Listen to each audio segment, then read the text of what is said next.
ഉറങ്ങാതെ, ഇനി 10 മിനിറ്റേ ഉള്ളു, ഉറങ്ങാതെ. സമയാവുന്നില്ലല്ലോ. ഉറങ്ങാതിരി. എനിക്ക് ചേട്ടൻ്റെ അടുത്ത് കുറച്ച് കാര്യം പറയാനുണ്ട്. നമ്മൾ എത്രാന്നും പറഞ്ഞ ചേട്ടൻ ഇങ്ങനെ അടിയും കൂടി നാട്ടുകാരെ കൊണ്ട് പറയിച്ച് ഇങ്ങനെ ഇരിക്കുന്നത്. അത് സത്യം, ഞാൻ ഇതിനോട് പറയാനിരിക്കുവായിരുന്നു. ഈ 2024 അത് നമ്മുടെ വർഷമാക്കണം.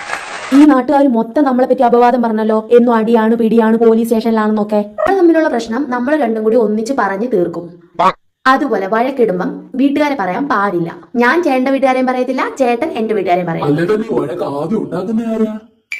ആരാടി കൂടുന്നത്? അവസാനം വഴക്കിട്ട് എന്തിനായിരുന്നു? അവസാനം വഴക്കിട്ടത് EMI അടയ്ക്കാതെ. EMI എടുത്തത് എന്തിനായിരുന്നു? EMI എടുത്തത് എനിക്ക് ഫോൺ മേടിക്കാൻ. അപ്പൊ എനിക്ക് ജോലി ഇല്ലാത്തതാണ് നിങ്ങളുടെ പ്രശ്നം. അപ്പൊ നിങ്ങൾ ഇവിടെ വെള്ളം അടിച്ച് വാളും വെച്ച് കിടക്കുന്നതിന് നിങ്ങൾക്ക് പ്രശ്നമില്ല. പിന്നെ നിന്റെ അമ്മച്ചിയുടെ പൈസ ഒക്കെ ഞാൻ EMI എടുത്തത്.